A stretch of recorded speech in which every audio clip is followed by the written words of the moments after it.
Mirëmbrëma të nderuar shikues. Nga 26 shkurti ka përfunduar debati publik për ndryshimet ligjore që prekin arsimin e lartë. Fjala është për 3 ligje, pra ligji për arsimin e lartë, ligji për cilësinë dhe ligji për shkencë. Ministresha e Arsimit Vesna Janevska me fletore në dorë ka realizuar debate në universitetet publike të vendit, nga ku ka marrë kërkesat dhe ankesat e profesorëve universitar mbi përmbajtjen e propozim ndryshimeve në këto ligje përkatëse. Mirë po, këto propozim ndryshim, pra ky ligji për arsimin e lartë nuk është ndryshuar nga viti 2018 dhe nuk ka pasur asnjë vullnet apo iniciativë nga Ministria e Arsimit, në anën tjetër nuk ka pasur asnjë kërkesë nga institucionet e arsimit lartë për të iniciuar ndryshime në këtë ligj. Megjithatë, tani është një propozim draft ligj me ndryshimet e parapara nga Ministria e Arsimit, por ky propozim ligj ka hasur në problematika të shumta dhe në ankesa të shumta nga stafi akademik, pothuajse nga gjitha universitetet e vendit. Propozim ligji për ndryshime në arsim është ligj që shkakton ndryshime, reforma cilësore në arsim, apo është tentativë për ta kapur arsimin e lartë, arritet cilësia duke ruajtur autonominë e universiteteve. Këto tema dhe temat e tjera gjithçka që ndërlidhen me arsimin e lartë, ne sonte do t'i bashkëbisedojmë me mysafirët tonë që vetëm janë në studio.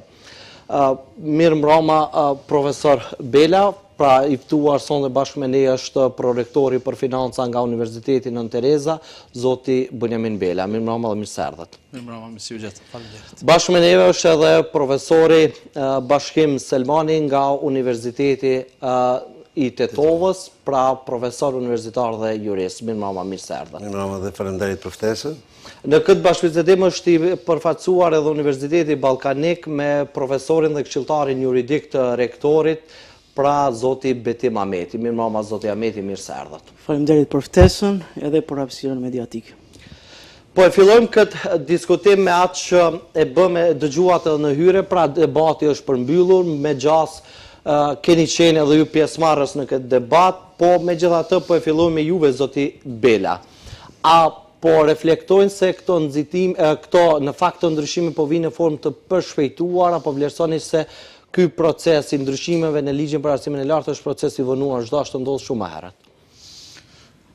Padyshim se ndryshimet që kanë të bëjnë domethënë me rritjen e cilësisë në arsimin e lartë janë të domosdoshme, sepse kemi borxh ndaj gjeneratave të reja, ndaj shoqërisë në përgjithësi, pasi që arsimi në përgjithësi e në veçanti arsimi i lartë është një nga shtyllat kryesore të zhvillimit ekonomik dhe shoqëror të çdo shteti. Prandaj rritja e cilësisë nuk kupton rritje të konkurrueshmërisë, rritje të zhvillimit institucional brenda universiteteve, që do të jetë në dobi të krijimit të profileve të reja, të cilët do të jenë në shërbim të shoqërisë. Prandaj në çdo hap në këtë drejtim është i mirëseardhur, por çdo herë duhet kemi parasysh se edhe qëllimet më të mira, me idenë më të mirë për të krijuar një sistem i cili do të jetë i dobishëm për shoqërinë, duhet që të shkojnë në një metodologji e cila është e pranuar nga gjithë aktorët të cilët e përbëjnë arsimin e lartë. Në këtu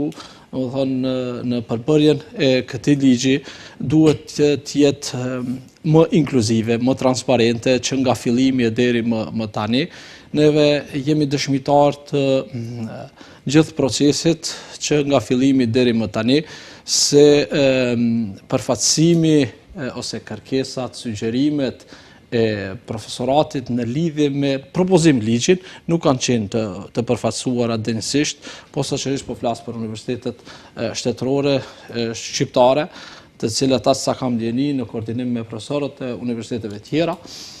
Nuk është se në këtë propozim ligj kanë qenë të konsultuara në mënyrë të dinjitetshme në aspektin profesional të përpilimit të këtij ligji. Tash më pas daljes së ligjit në ener, më thonë veç më ne si universitet kemi formuar komisione të fakultetit juridik, po dhe të gjitha fakulteteve të cilat janë në kuadër të Universitetit Nën Tereza, për të për t'i elaboruar, për t'i parë, për të sugjeruar kriteret edhe nenet të cilat parashifen me këtë ligj, sepse është një ligj voluminos, domethënë që duhet trajtohet, sepse ligjet kur sjellen duhet të kenë, domethënë të jenë të balancuar edhe të ketë një qëndrueshmëri më afatgjate, sepse nuk është vetëm ndryshim në ligjin, por është domethënë një ligj komplet i ri që nënkupton gjitha ato efekte të cilat mund të ketë në pjesën e zhvillimit të arsimit të lartë, e ne jemi të interesuar si universitetet të cilat posaçërisht po flas për universitetin të cilën reprezentoj, më pak të konsoliduara për nga aspekti i programeve studimore, për nga aspekti i kuadrit, stafit akademik, për nga aspekti financiar, domethënë të zhvillimit, ne kemi parë domethënë me një interes shumë të lartë të gjithë si staf akademik, jemi munduar që t'japim vërejtjet, këshillat, sugjerimet, të shohim, presim nga ministria që të merren parasysh kërkesat tona, sugjerimet tona që të mbrohet, domethënë interesit dhe të jetë inkluzive, si ligj të jetë i përfaqësuar dhe të jetë i pranuar nga gjithë. Se mbas është pak problematike me profesorët universitar, po ja dhove fjalën mos me ndërprej, nuk ndalen dot. Ne do t'i japim fjalën hyrëse edhe mysafirëve që janë të ftuar këtu, pastaj do të rikthehemi sigurisht edhe me pikat e veçanta për diskutuar. Profesor, ju në fakt jeni edhe jurist me profesion dhe me gjas keni marrë pjesë në debatin publik që është organizuar edhe në Universitetin e Tetovës, kur ka qenë prezente pra dhe ministresha. Por nga prizmi të qenërit jurist, momentin e parë që pat këtë propozim ligj, me gjas e keni analizuar në detaj, cila është përshtypja juaj e parë nga aspekti profesional për përmbajtjen e këtij ligji?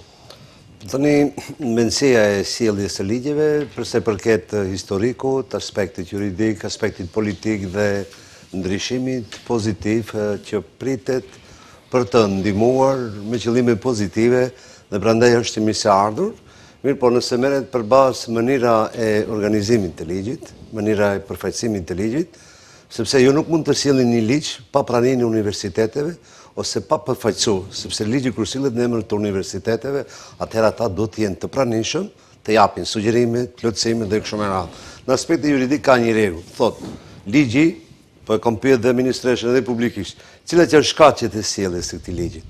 Çfarë ka analizuar, ajo që diçka nuk është rregull dhe ka pengesa dhe tani duhet ndihmuar. Për arsye se ligji lexon gjendjen faktike, faktikisht projekt ligji, duhet të lexojë gjendjen faktike, çfarë duhet të ndihmohet dhe çfarë duhet të plotësohet për të ndryshuar kompetencat, menaxhimin, cilësinë, anën financiare dhe kështu me radhë. Nëse merret përballë ana psikologjike, ne pam mbas gjitha debateve, shumë universitete ose ishin të strukura ose heshnin pa e thënë të vërtetën në si.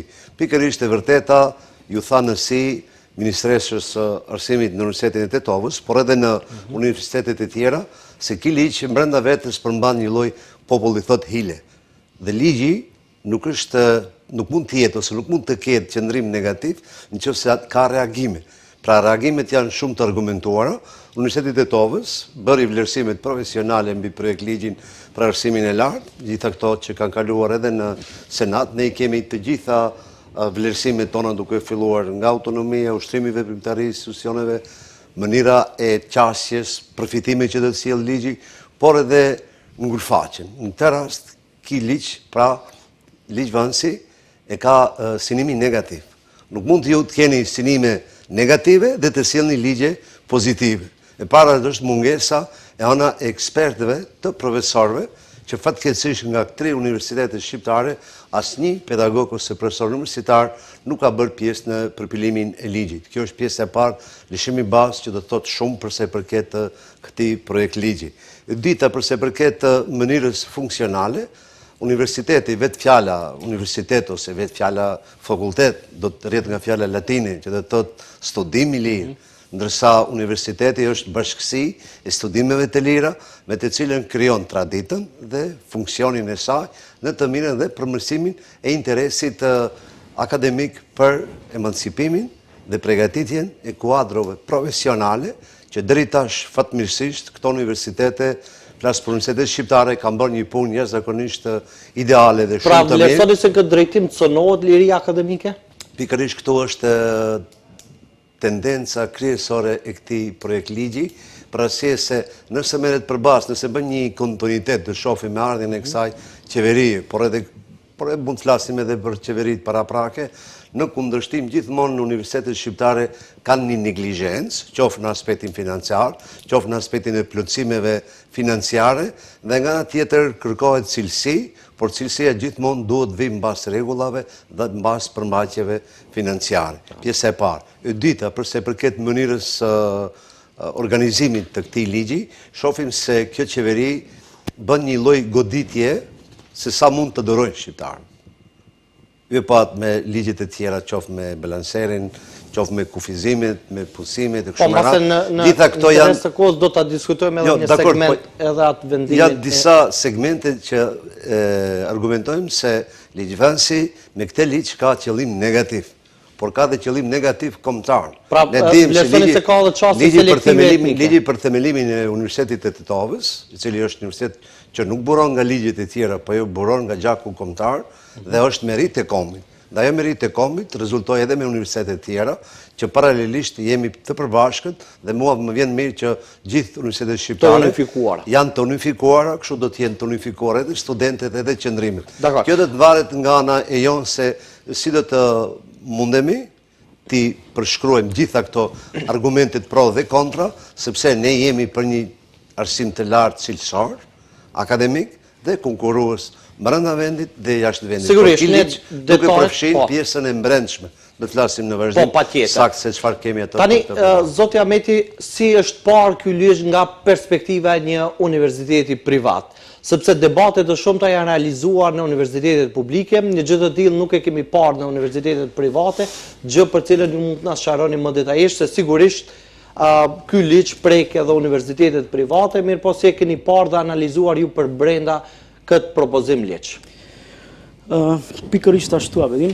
Ne fillimisht si universitet privat, i cili ka themelues fondacion, jo një person privat fizik ose juridik, normalisht edhe ligji në vetvete e ndalon aspektin e profitit ose fitimit universiteteve. Ne e kemi pas gjithmonë ta quaj kështu modus operandi të jemi servis i qytetarit edhe të japim arsim të lartë kualitativ.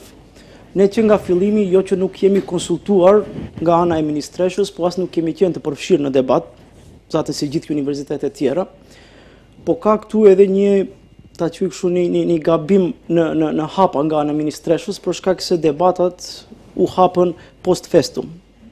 Pasi u publikua propozim ligji në regjistrin ose ENER, që në regjistrin e akteve, atëherë fillon debatat, që në vetvete është në kundërshtim me metodologjinë e qeverisë për sjelljen e ligjeve. Është një metodologji e cila është adaptuar nga ana e qeverisë në vitin 2017 dhe atje parashihen hapa konkret, domethënë prej fillimit, si fillon një propozim ligj, debatat me palët e interesume deri në publikimin e ENER. Domethënë kjo procedurë ose kjo metodologji e cila është sjellur nga vetë qeveria nuk ka qenë respektuar nga ana ministreshës. Domethënë debatet publike vijuan pasi që ishte publikuar projekt ligji, jo paraprakisht. Domethënë se nuk besoj se ka një universitet në Maqedoni, qoftë publik, qoftë privat, qoftë publiko-privat, i cili i trembet kualitetit. Domethënë gjithë ne tentojmë që të arrisim kualitetin e universitetit, se tek fundja i bojmë mirë vetvetes edhe shoqërisë. Pa dashur shumë të hi në detajin e këtë fazë, ne themi se për universitetet private, ky ligj vetëm nuk ka një nen kështu në mënyrë eksplicite ta thotë se duam t'i mbyllim universitetet private. Domethënë ka nene të cilat do t'i dohim në detaj. Pra që mes rreshtave ka një tendencë të tillë? Po jo vetëm mes rreshtave, domethënë në disa nene edhe në mënyrë eksplicite ligji ta precizon diçka. Në mënyrë eksplicite na ndalon neve si universitete private të organizojmë disa programe studimore, të cilat pastaj do t'i diskutojmë. Redaksia e televizionit Shenja sot ka kontaktuar zëvendësministrin e arsimit, zotin Driton Sulemani, për të marrë përgjigje se ku janë me shqyrtimin e kërkesave dhe ankesave. Tani Lus Regjinës është materiali gati ta dëgjojmë bashkërisht këtu në studio.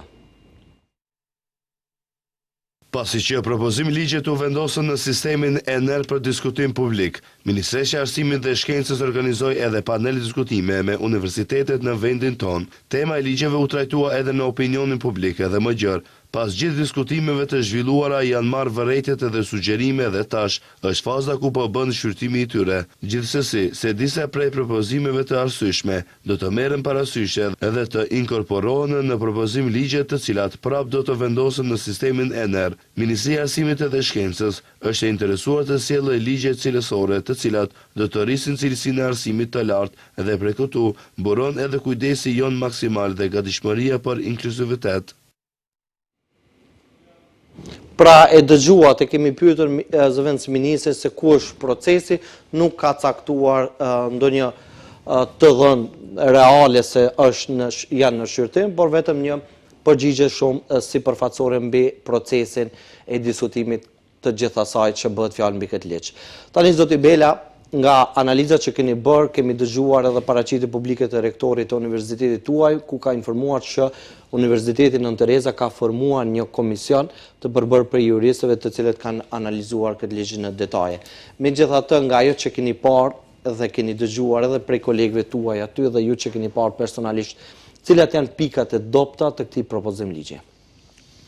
Po shqyqoni, si pas komisionit që të cilën e kemi formuar dhe në ditën të cilën ka mbajtur prezentim Ministresha në Universitetin Nën Tereza, përveç se është zhvilluar debati në lidhje me ankesat, pyetjet në mënyrë të drejtë për drejtë, kemi dorëzuar edhe listën e nënshkruar, domethënë, të sugjerimeve nga ana e Senatit të Universitetit, domethënë Nën Tereza, ku kryetaria e Senatit i dorëzon drejt për së drejti, përveç formës tjetër, domethënë nëpërmes ENER-it, ku kemi parashtruar disa nga pikat të cilët janë problematike. Tash qëllimi kryesor është të ndahet, domethënë, kanë qenë disa nga pikat ose nenet të cilët e cënojnë, duke filluar nga ajo se ligji në përgjithësi është shumë strikt normativ, që nuk kupton se në përgjithësi cilësia në qoftë se është qëllim, nuk është se cilësia mund të ngritet vetëm me urdhra administrativ të drejtë për drejtë, por krijimi i kushteve në përgjithësi në vetvetiu vjen deri tek çështja e kërkimit shkencor duke ofruar një infrastrukturë dhe financim të qëndrueshëm për të arritur atë qëllim. Pjesën e dytë ka qenë mos përfaqësimi i senateve, sindikatës, konsultimi i universiteteve drejt për së drejti, domethënë në krijimin e propozim ligjit, autonominë universitare, domethënë duke përcaktuar çështjen e Këshillit Mbikëqyrës, domethënë mbi universitetet ku përfaqësues qeveritar do të jenë domethënë nga 4 anëtar që nënkupton një përqindje bukur e madhe në çështjen e vendimeve të cilat i merr Senati dhe ulja e vlerës së Senatit si organ më i lartë brenda universiteteve. Ne e kuptojmë qartë, domethënë se jemi universitete publike dhe kemi nevojë për mbikëqyrje, por kjo mbikëqyrje nuk do të thotë edhe një ekstremitet nga një ekstrem në ekstremin tjetër, domethënë ku cënohet autonomia e drejtë për drejtë në lidhje me programe studimore, në lidhje me menaxhimin e brendshëm e kështu me radhë. Pastaj disa nga pikat është neni 63 ku është pushimi i veprimtarisë së institucionit të arsimit të lartë, ku i përcakton kushtet edhe procedurat për ndërprerjen e veprimtarisë duhet të jenë kritere sa më të qarta, mos të ketë domethënë duke i shmangur ato vendimet arbitrare të çfarë do lloj ministri i cili vjen në këtë dikaster, por duhet domethënë të jepet pak më në hapësirë domethënë për fazën në të cilën ankesat të cilat vijnë, afati për të përmirësuar lëshimet eventuale të cilat mund të jenë brenda funksionimit të universitetit. Çështja pjesës tjetër është Këshilli Nacional për Arsimin e Lartë, parashifet domethënë ku përfaqësuesit qeveritar në krahasim me vende tjera ku Serbia dhe Slovenia i kemi nga 18 deri në 25%, tek ne është mbi 50%, edhe kjo drejt për së drejti domethënë ndikon tek pjesa e autonomisë universitare. Çështja tjetër mjaft e rëndësishme është neni 164, ku nënkupton humbja e titullit akademik për kjo siguron krijon një pasiguri juridike, ti themi, edhe kontekste gjyqësore që në të ardhmen mund domethënë të jenë, sepse siguria në punë dhe trajtimi i dinjitetshëm i profesoratit ose stafit akademik duhet jetë domethënë në nivel, dhe pas zgjedhjes së profesorit në titullin profesor ordinar, në procesin e rizgjedhjes nëse nuk e kalon këtë fazë sipas kritereve të cilët janë bibliometrike, të cilat domethënë nuk është se japin një lloj drejt për drejt efektin me cilësinë, sepse procesi i mësimdhënies nuk është vetëm tek procesi kërkimor, padyshim se ajo është i rëndësishëm, por mënyra puna e një profesorati, domethënë përveç ligjerimit, për të cilën edhe paguhet nga ana e ministrisë, nuk është se vlerësohet pjesa tjetër e konferencave të cilat marrin pjesë, e zhvillimit institucional, e përmbajtjeve të ndryshme të cilat kanë bëjnë drejt për drejti me ushtrimin e detyrës së profesorit. Vendosja e kritereve që favorizojnë institucionet më të konsoliduara, për shembull, është zhvillimi i ciklit të tretë, ku kriter është, më thonë, të ketë universiteti mbi 15 vite, 500 punime. Që kjo është problematike për universitetin që ju përfaqësoni. 500 punime, më thonë, me impakt faktor, 50 projekte ndërkombëtare, tash duke pas parasysh dallimet, se kemi një universitet shtetëror, siç është Ukimi, ku ka mbi 2000 të punësuar, dhe një universitet në Tereza që ka, domethënë, me 100 të punësuar. Pra vlerëson që këto dispozita përjashtojnë. Patjetër, domethënë, sepse nuk mund të arrihen, edhe sikur të arrihen është diskriminuese, sepse me 2000 staf edhe me mbi 600 programe studimore dhe universitet tjetër i cili është domethënë në rritje sipër, në konsolidim sipër me 45 programe studimore, mendoj se ka një lloj dallimi, kjo nuk kupton se përjashtohet nga cikli nga ushtrimi i ciklit të tretë. Po, ne do të vazhdojmë sërish, do të rikthehemi tek ju zoti Bela për të vazhduar me zotin Selmanin.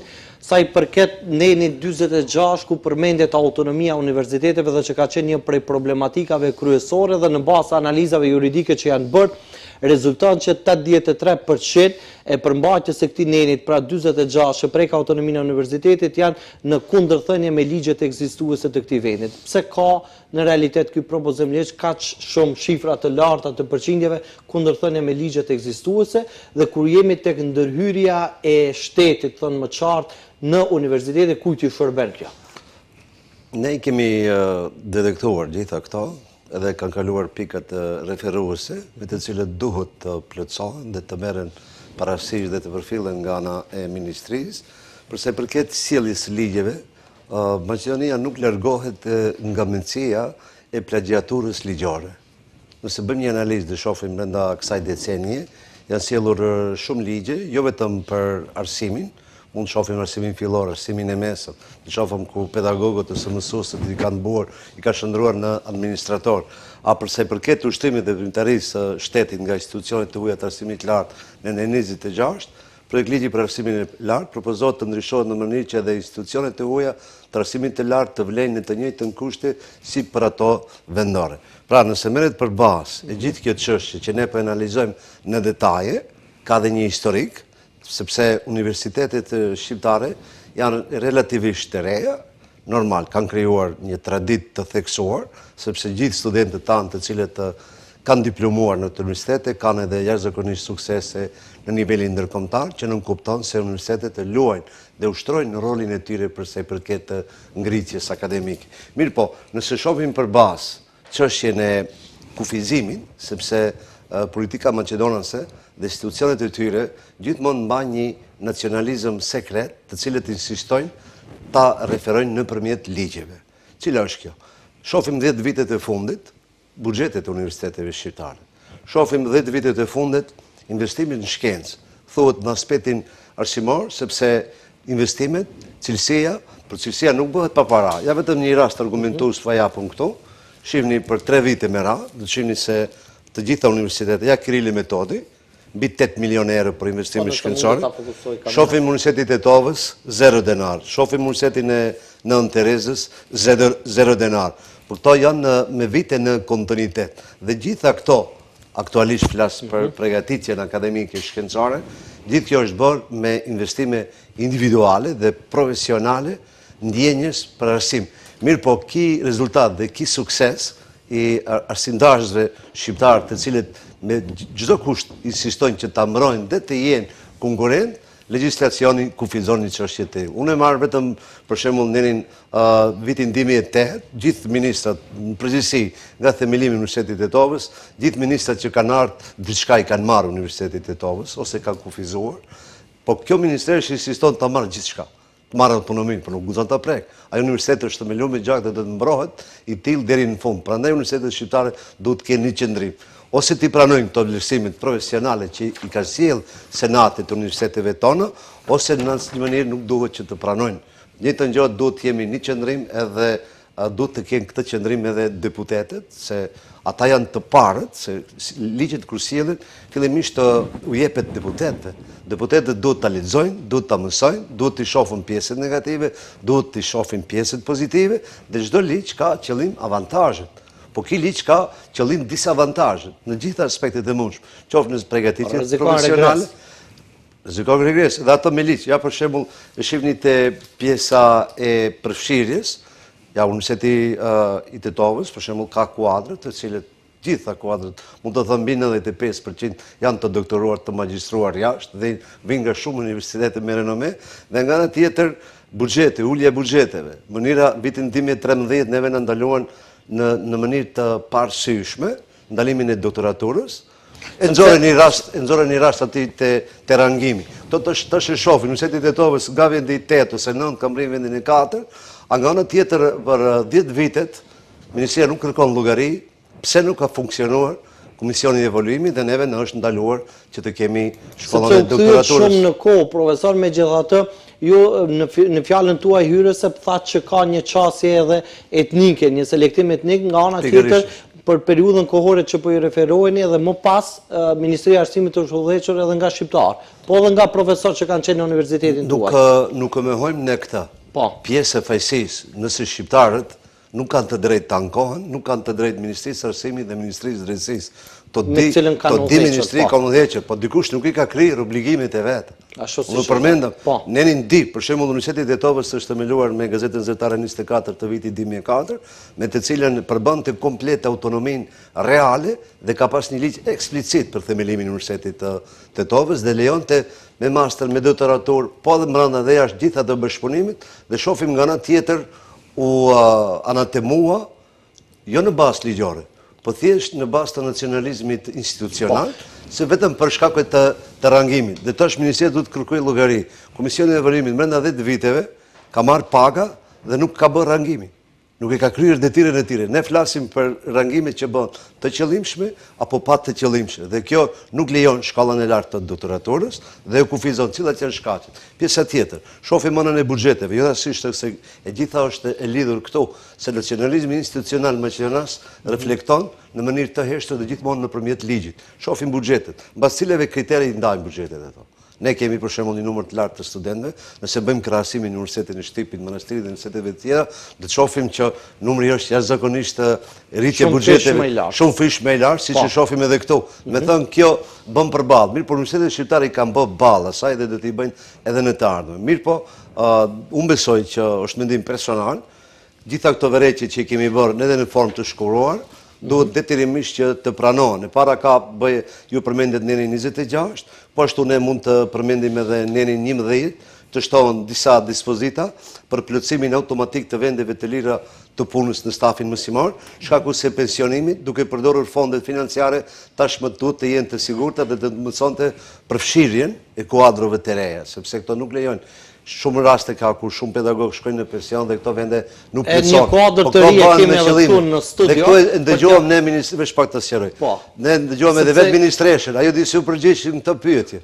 Tha nëse nuk keni edhe do sjellim tha pedagog nga Universiteti Kirili Metodi. Dakor, po dhe ne do të dërgojmë profesor te Kirili Metodi. Po shkëmbim profesorësh. Shkëmbim, me thënë jo në çfarë mënyre, me thënë mënyra e arsjetimit asaj në mënyrë publike, ati ku nuk e keni. Ne kemi kuadrë të cilat me vitet e tëra janë të doktoruar, janë me recenzionet përkatëse, janë të dëshmuar në aspektin shkencor, nacional dhe ndërkombëtar, dhe ana tjetër ne nuk mund t'i punësojmë ato. Me thënë, kjo është ajo tendenca e heshtur me të cilën tani më universiteti jonë dhe i ka detektuar gjitha këto, i ka bërë edhe në formë elektronike dhe të shkruara, po ashtu shpresojmë që ky ligj rëndimin personal, ose duhet të hiqet, ose duhet të shtihet të paktën edhe 2 vite, që mundemi ne paralelisht me të plotësojmë. Perandëria Romake kur i sillte ligjit, fillimisht u mësonte deputetëve ose senatorëve, ta mësoni ligjin përmendsh, 2 vite u adetironte ta mësojë publiku dhe në fund e vepronte cila është e suksesshme. Ministresha se ka lexuar ligji vet, unë ju garantoj që edhe ajo vet nuk e ka lexuar atë ligj. Ja kuptoni që sepse qëllimi është një ligj miks, duke goditur anën financiare, duke goditur anën akademike, duke vështirësuar pjesën e avancimit të kuadrove të reja, pse do t'i hekë ajo profesorët ordinar, që do t'janë shkaqet, sepse bëm pjesë vetë ato dhe grupi atyre. Jo, i bie që në këtë profesorët ordinar janë të paprekshëm. Limi është, ligji duhet jetë universal, pozitiv, dhe t'i përfshirës të gjitha kategoritë. Dhe këtu ne nuk jemi që të bëhen këto dallimin, për arsye se në pjesën ndërmuese është pjesa më bazike përse i përket barazisë institucionale. Do të rikthehemi sërish tek ju, profesor. Zoti Ahmeti, çështja e transparencës në përpilimin ose hartimin e ligjeve të tilla duhet të ishte gjëja më bazike që ndodh. Pra deri tani në momentin që ne po flasim për një propozim ndryshim ligj, nuk i dim dhe nuk janë të njohur për publikun anëtarët e grupit punues në këtë ligj. Çfarë paraqet kjo? Dhe çështja e dytë, për shkak se juve ju ra më tepër të prisni teksa përfunduan parafolësit, dhe çështja e dytë që prek programet studimore. Në këtë propozim ligj, pra është paraparë që programet studimore mund të merren, do thotë akreditimi i programeve studimore mund të merren edhe për gjatë vitit vijues. Çfarë do ndodh në ato situata kur student të caktuar për një vit akademik e regjistrojnë një program studimor, vitin tjetër i njëjti program mund të mbyllet. Ku mbeten këta studentë? Çfarë bëhet me fatin e tyre? Dhe në këtë drejtim, sa i përket sepse ju në fjalën tuaj hyrëse përmendet rrezikun që mund të kanoset edhe universiteteve private. Për këtë 2 çështje, mendimet e juaja. Apetim, fillimisht pa t'u përgjigjur në pyetjen direkte që më parashtrove, duhet t'i ngrit 2 momente këtu shumë të rëndësishme. Domethënë, për momentin, siç thatë edhe ju në fillim, kemi 3 propozim ligje. Ligji për arsim të lartë, ligji për kualitet në arsim të lartë, edhe ligji për kërkim. Po. Tash unë me vokacion jam jurist, edhe ne juristët kur lexojmë akte ligjore, për shembull, qofse profesori, qofse kam lexuar 4 ose 5 akte të profesorit Selmani, unë aktin e 5 mund mos tregosh kush e ka shkruaj, unë prej mënyrës së të shkruarit e kuptoj se këtë akt e ka shkruar profesori Selmani ose profesori Bela. Këta ligje, qofse i lexon, kanë shumë probleme fillimisht, kanë shumë probleme nomoteknike. Mënyra se si janë shkruar është shumë mënyrë e ulët. Domethënë, është një mishmash, ta quaj kështu, i ligjit vjetër me do ndryshime tek tuk ashtu parciale, edhe kanë shtu diçka të re. Domethënë, qasja nuk është qasje e harmonizuar, domethënë. Pra vlerëson që ka mungesë fundamentale të njohurive juridike. Definitivisht, domethënë, aspekti nomoteknik është shumë i dobët. Metoda e të shkruarit është metodë shumë e ulët. Pastaj, pika e dytë edhe më e rëndësishme për ne është çështja substanciale e neneve, ose ajo çfarë rregullon këta ligje. Do filloj me ligjin për arsim të lartë, edhe në ndërkohë do ju përgjigjem edhe pyetjeve tuaja. Dakor. Domethënë, këtu një nga gjithë problemet që i ngritën këtu parafolësit e mi janë probleme reale, edhe nuk japin zgjidhje të çështje që i ngren ministresha, për shkak se ministresha në mënyrë të përsëritur i thirret listës së Shangajt, u thirret kriteriumeve të ENKAS ose udhëzimit për cilësinë arsim të lartë. Mirë po, për shembull, qofse e merrni listën e Shangajt ose ta shihni si bëhet rangimi mbas listës së Shangajt, ti merrni kriteriumet. Domethënë, atje nuk është vetëm kriterium kërkimi.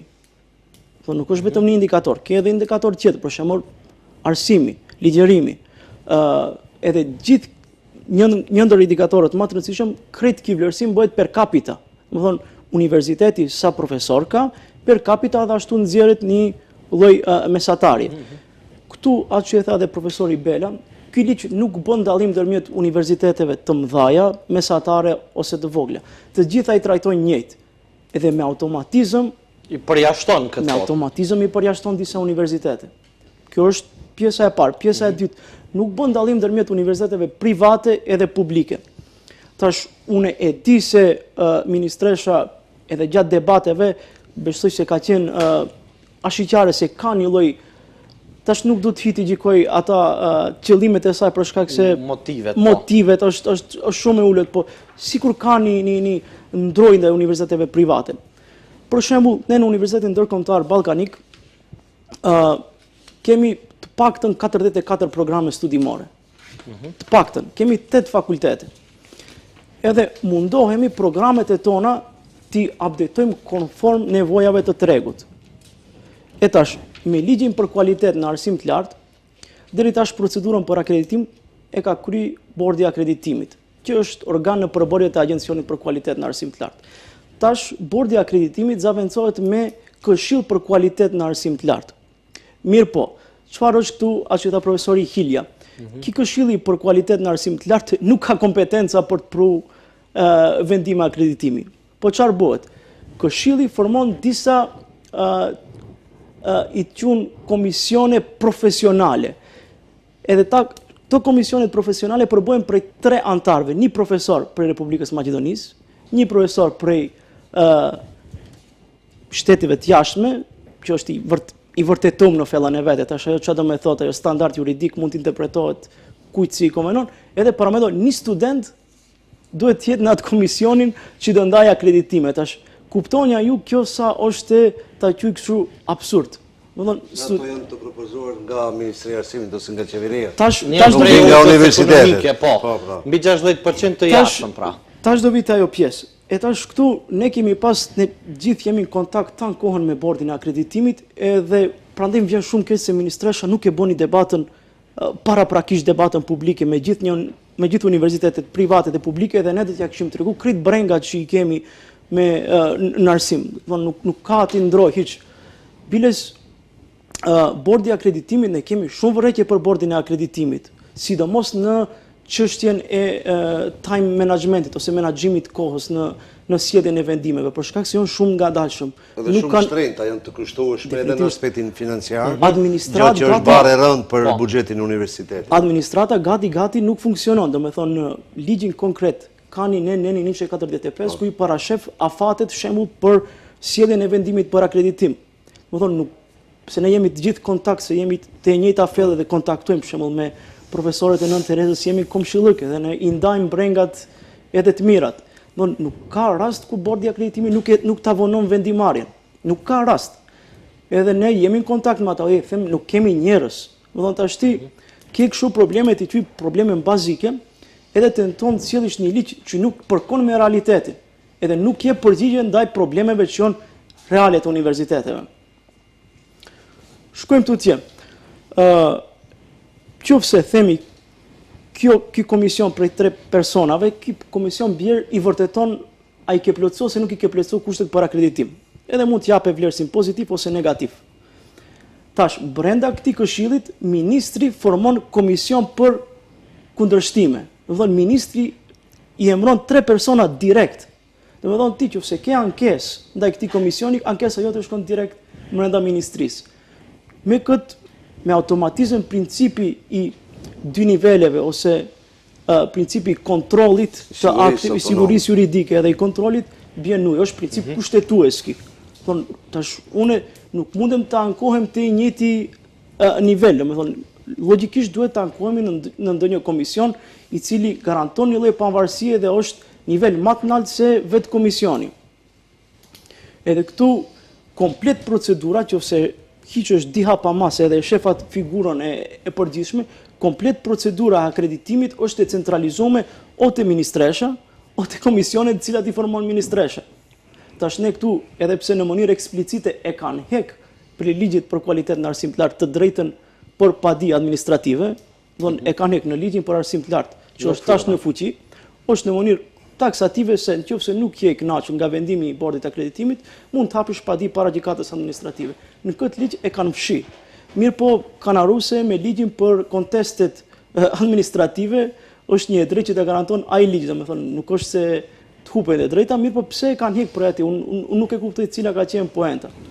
Po nëse mundem edhe të plotësoj se njëjta rrjedhshmëri si kemi ligjet që paraprak edhe kemi një kontinuitet, të ndërlidhen plotësisht, po ashtu kemi edhe papërshmëri normative të dispozitave për propozimin e antarëve në radhë të stafit akademik, Në disa dispozitat të projekt ligjit parashikohet që anëtarët e trupave akademike, si Këshilli Kombëtar, Konferenca Ndëruniversitare dhe organet e tjera profesionale, të propozohen nga qeveria, edhe pse bëhet fjalë për përfaqësues nga radhët e profesorëve ose stafit akademik, mirë po këto propozohen nga ministria. Dhe në këtë rast, Universiteti i Tetovës, kështu në nërin 23, paragrafi 1, pika D, propozon që fjalët me propozim të qeverisë të zëvendësohen me propozim të universiteteve, sepse aty është baza dhe shtilla, dhe në të gjitha dispozitat e ligjit ku parashikohet që qeveria të propozojë antar nga radhët e stafit akademik, fjalët me propozim të qeverisë të zëvendësohen me propozim të universiteteve, sepse ligji është për universitetet dhe nuk mund mos ketë asnjë propozim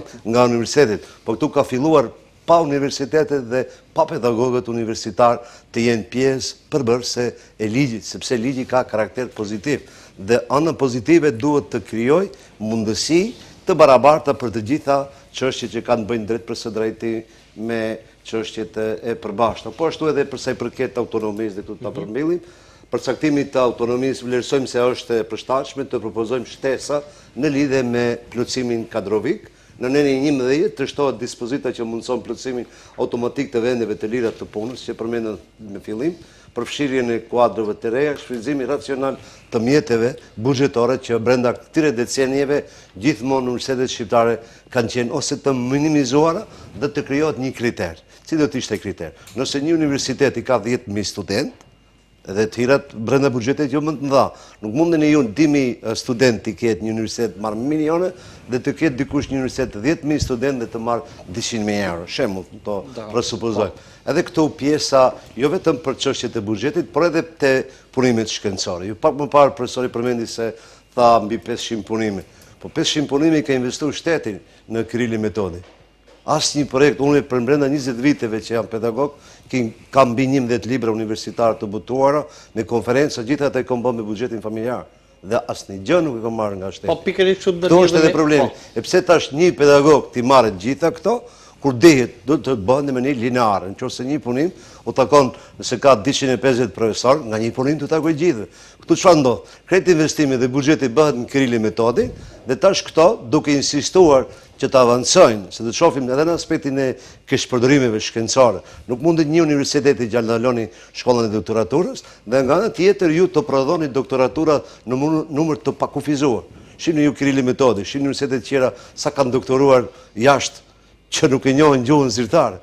Edhe kjo një nga problemet bazë, se shohim se ka një çështje në cilën drejt për së drejti nuk i ka lexuar drejt për së drejti ligji në mënyrë të saktë gjendje faktike. Se qëllimi i ligjit është të përndryshuar gjendje faktike. Kjo insiston pa gjendjen faktike. Për këtë pjesë. Tani zoti Bela do të ndalemi tek rangimi i universiteteve, me sera shumë përmendet edhe është fakt i ditur që Ministria e Arsimit pagua në universitetet për mësimdhënie, jo për hulumtime. Nga ajo që kemi parë dhe i dim, zakonisht pas publikimeve ka shpërblime të cilat me gjasa dhe janë shpeshherë të vonuara. Në fakt mungon një motivim dhe nxitje për të punuar në këtë drejtim hulumtime.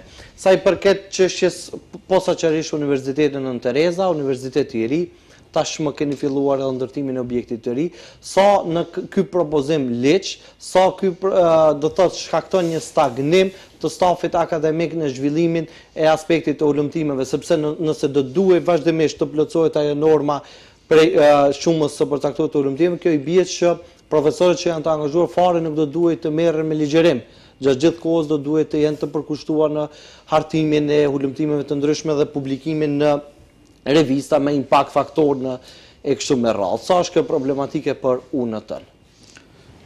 Tash, përveç për UNT-n, duhet ta shtroj dilemën, domethënë, çështjen e ligjit gjatë prononcimeve të mia publike, çdo herë ka qenë dilema, a thua vallë ky ligj është reformë për cilësi apo është një barë dhe një goditje për gjeneratat e reja. Puna e parë është kjo.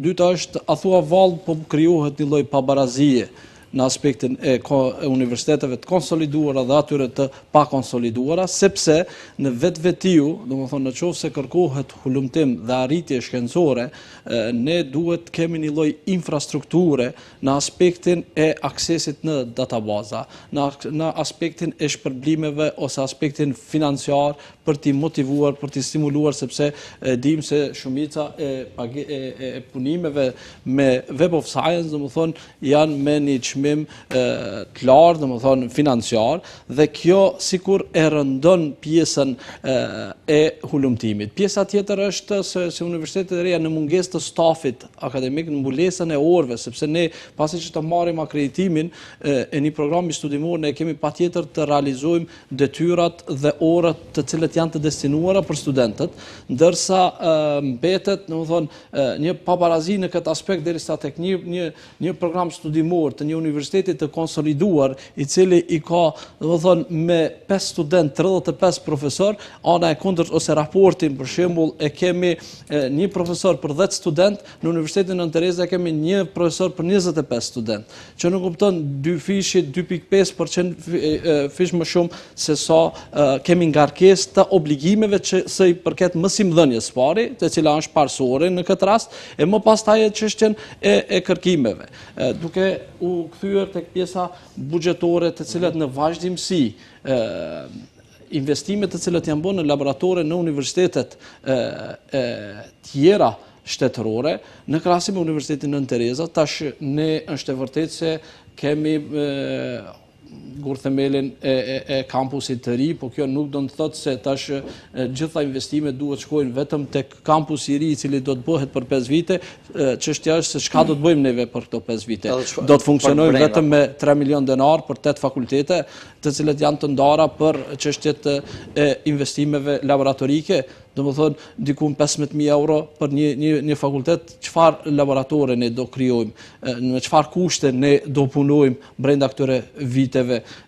Prandaj kjo është një lloj, ndoshta një paralelizëm dua ta tërheq këtu, është sikur që një investitori, një biznesi i cili don të hapet, don të zgjerohet, por realisht paratë të cilat i ka për zhvillim për çdo ditë, aty ka mungesa, domethënë ka mungesë të likuiditetit, ka mungesë të zhvillimit të biznesit. Njëjtë është edhe tek universiteti. Për të zhvilluar, domethënë, duhet që të kemi edhe një lloj hapësire edhe për këto aspekte. Pjesa tjetër është a thua vallë ky ligj po monopolizon ose po nxjerr në favor disa universitete, ato që e parashtroi edhe më herët parafolsi, domethënë tek neni 124 ne kemi propozuar alinea 5 të ndrohet, të ndryshohet në bazë të për kapital ose për numër të punësuarve me një përqindje për 25% ose 30%. Nuk është me rëndësi përqindja, është me rëndësi barazia në proces të jetë edhe në bazë të projekteve ndërkombëtare, edhe në bazë të punimeve,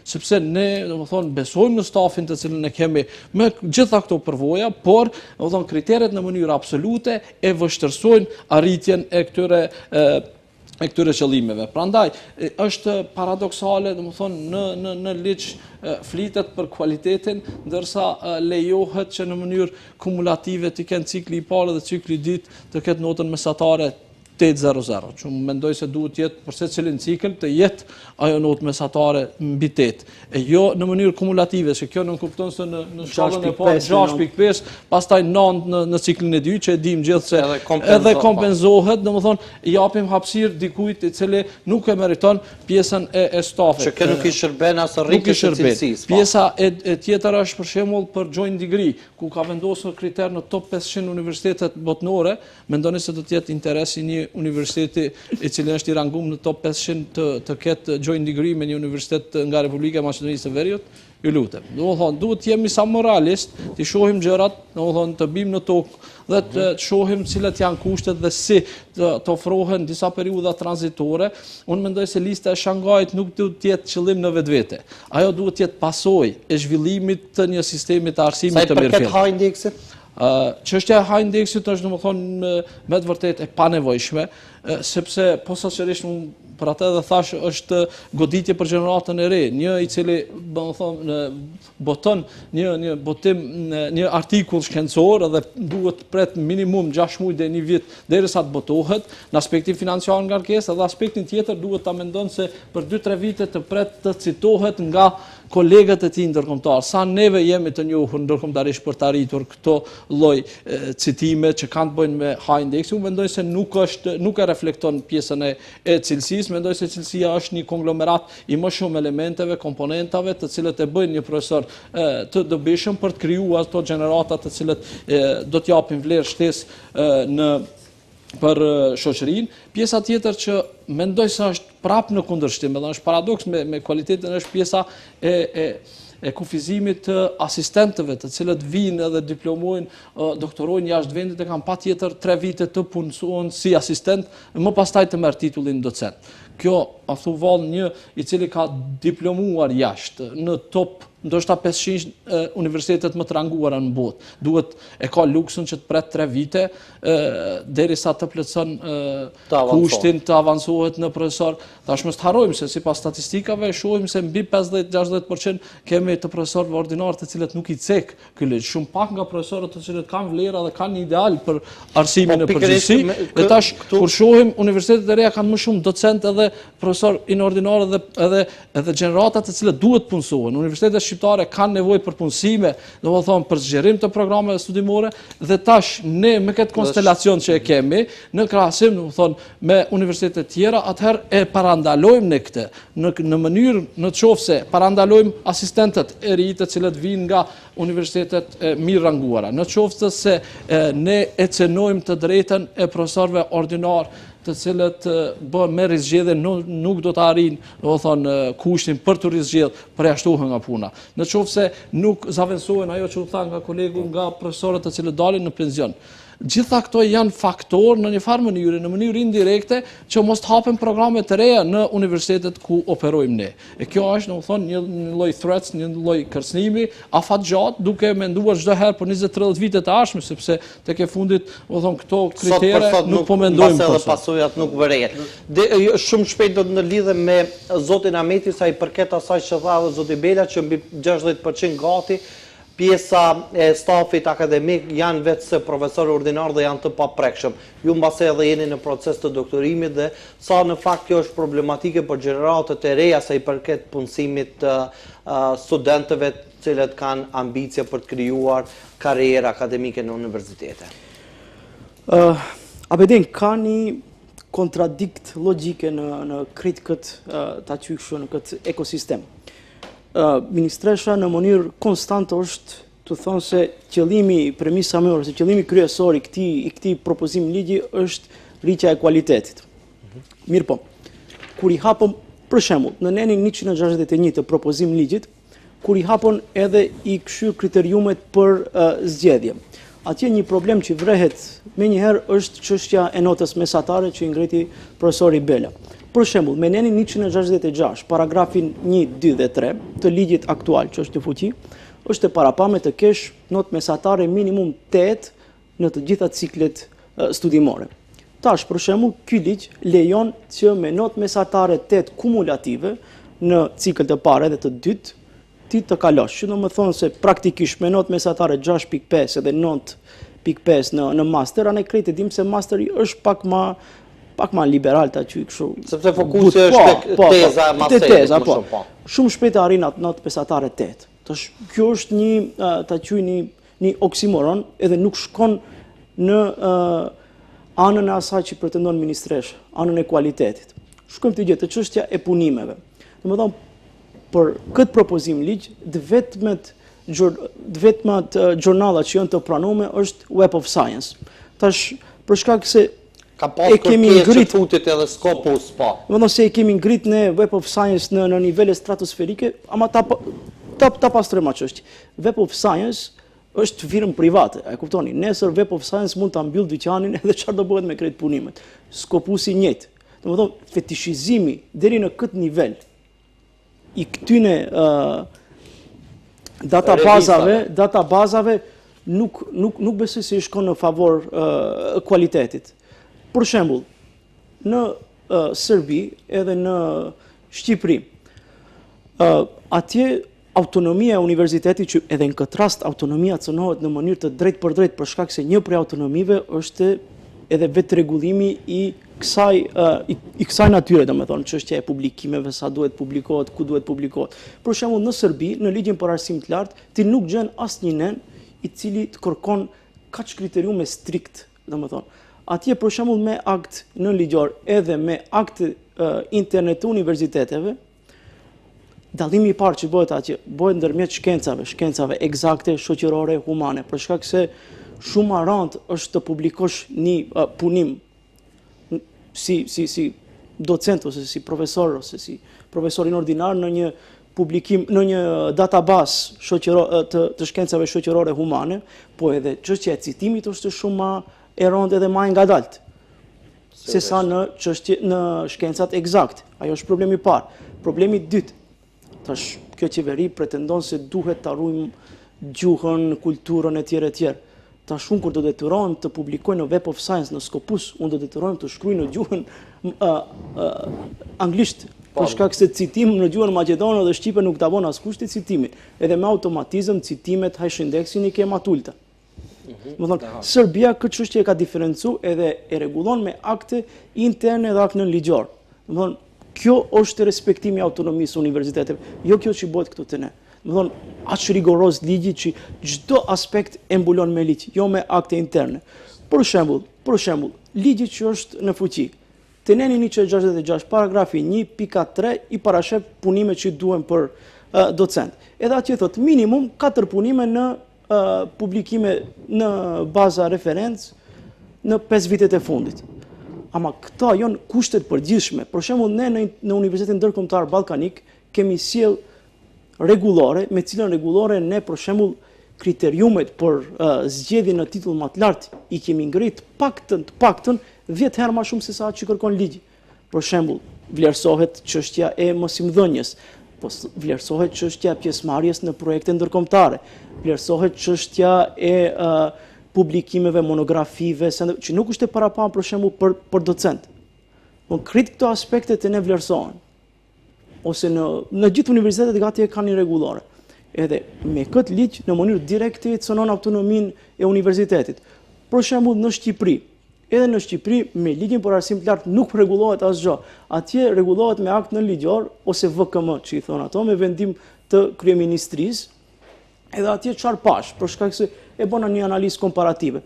Për shembull, atje përveç këtyre databazave që, domethënë, ajo ta quaj lista e databazave shumë e gjatë, nuk është vetëm Web of Science, është Scopus, edhe shumë database EBSCO etj. Për shembull, nëse nuk ke arrit ti të publikosh 3 punime, për shembull për profesorin ordinar, duhen 3 punime në këta databazat e famshme me impact faktor. Atë një monografi, për shembull, i bën substitut, për shembull, nëse nuk e publikon në ato databaza, mirë po publikon në një monografi në shtetet OECD-s, G20, G20 ose EU, është e barabartë me 3 punime. Domethënë, ke hapësirë ti, nuk mundesh kështu ta kufizosh këtë çështjen e publikimit. Është shumë e ngushtë hapësira për publikime. Pra çësia është krejt ndryshe që u ndihmohesh në atë drejtim dhe jo të pengohet dhe të krijohen barriera të reja. Po, zoti Selbani, plotësoj është fakt se edhe unë jam shumë interesuar, kjo është mendim personal përse përket qëndrimit. Ky ligj ka ngatruar çështjen. Tani studentët dhe pedagogët ai përgatiten për jashtë apo i përgatiten për brenda shtetit. Kjo është një dilemë shumë e madhe, sepse nëse ne profesorëve universitarë kërkojmë këto punimet që janë enorme për t'i mbuluar edhe në aspektin financiar, edhe në aspektin shkencor, edhe në aspektin e gjendjes faktike.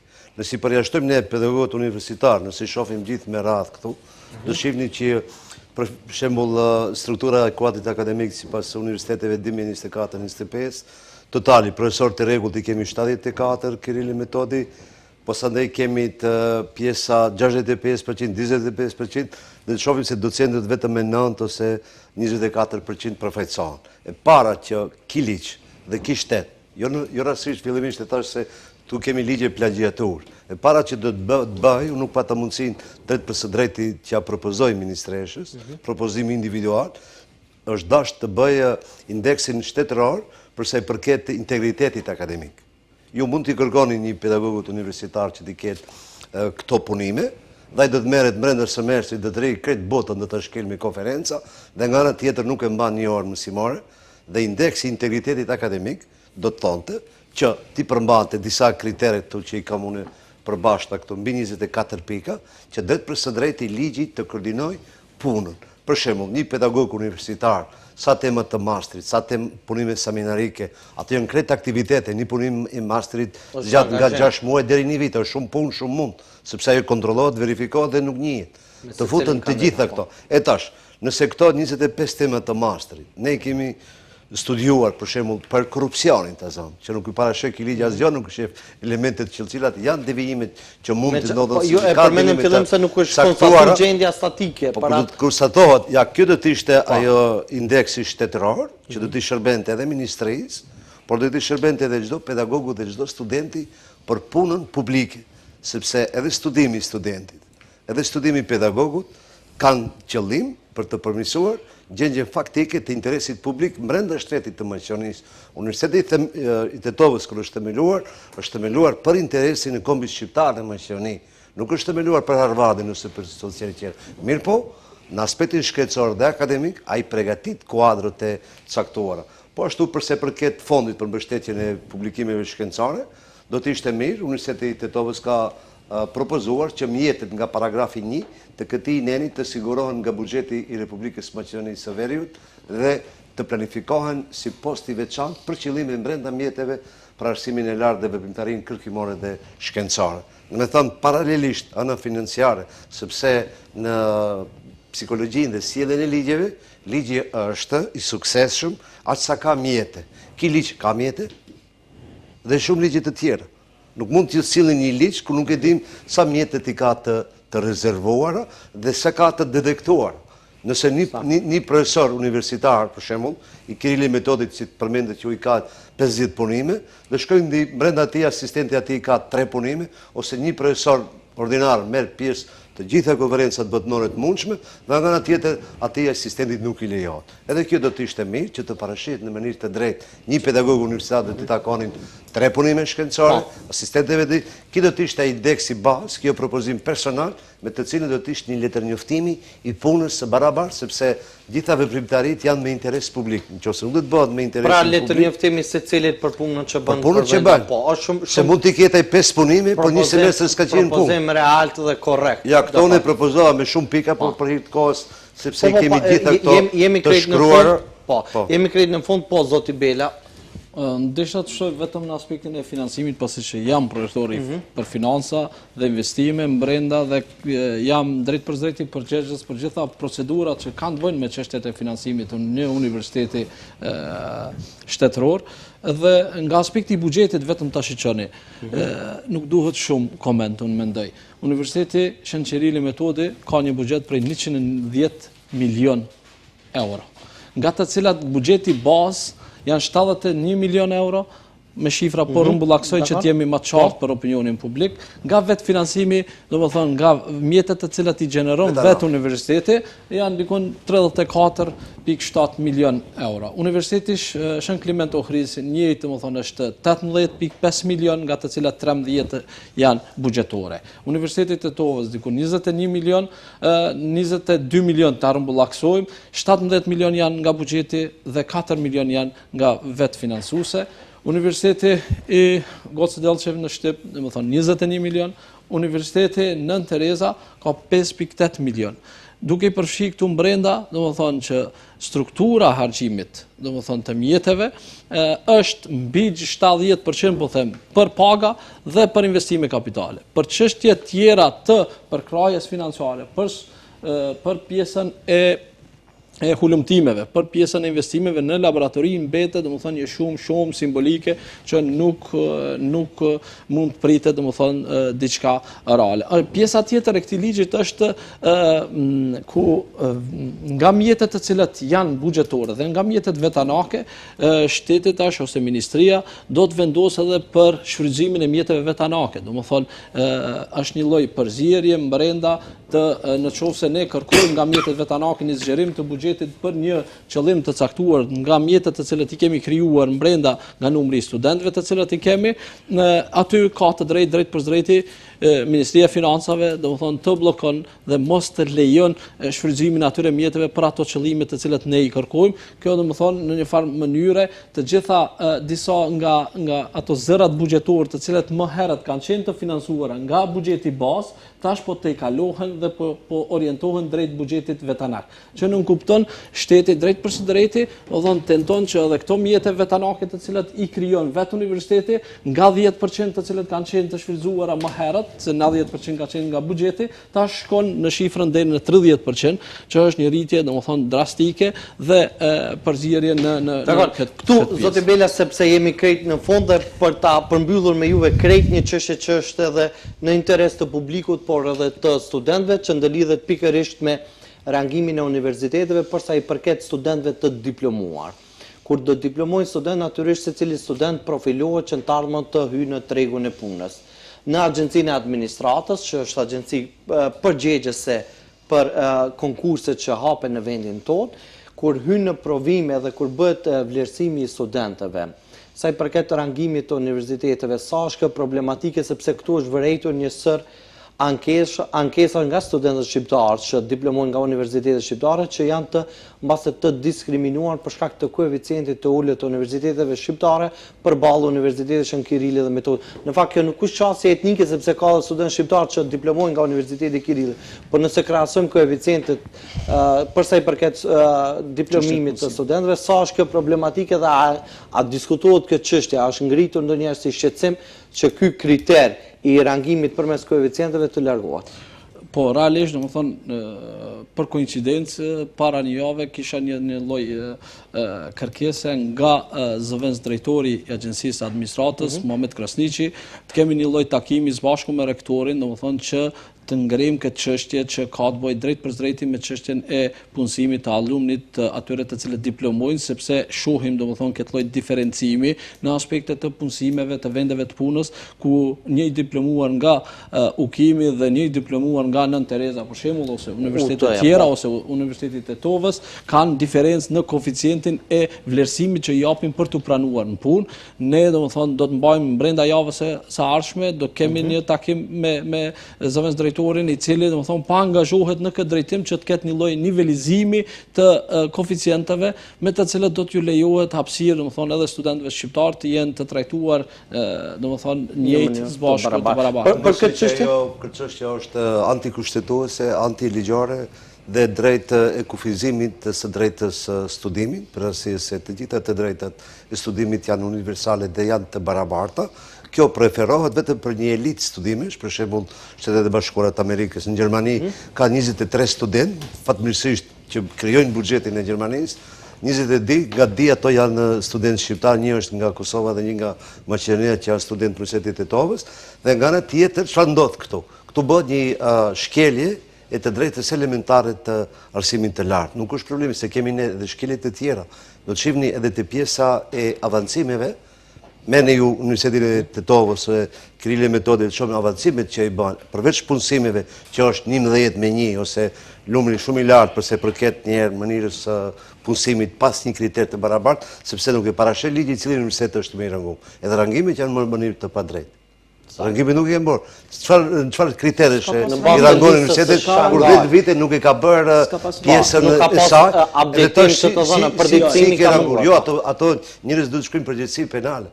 Sepse nuk e kanë kryer punën tjetër, po ashtu sepse jemi krejt në fond. Di elementet, pra kemi shkelje të drejtave elementare të arsimit të lartë. Kaq. Për ta përmbyllur zoti Ahmeti me juve, sa i përket ligjit në fjalë dhe nëse mund ta bëni një rikapitulim më të shpejtë, cilat nene konkretisht në këtë propozim ndryshim ligj godasin universitetet private? Summa summarum, mendoj se janë 3 nene që janë nene jashtëzakonisht diskriminues për universitetet private, duke filluar prej nenit 51 i cili rregullon garancionin bankar.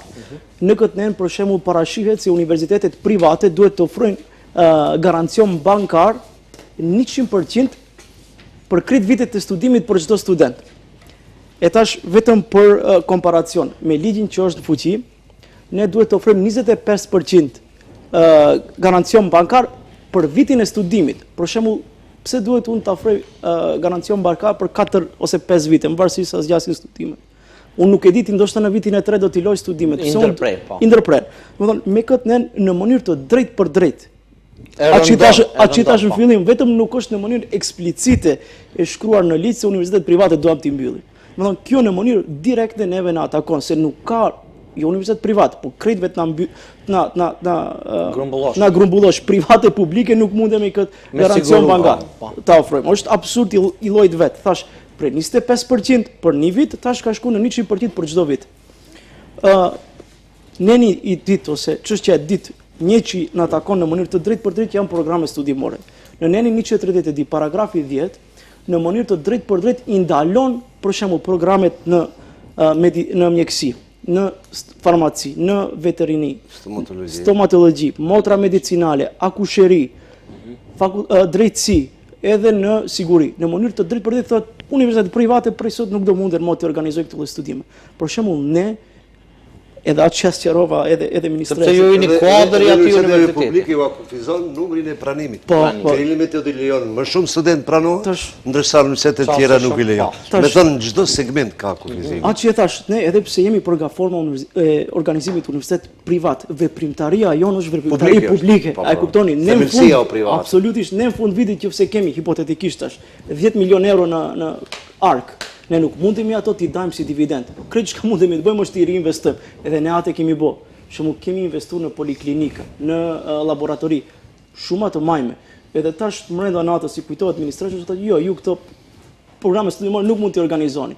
Domethënë siguria ose ai që është neni për shembull në nenin 8 të kushtetutës është i rregulluar rule of law ose siç njihet sundimi i së drejtës.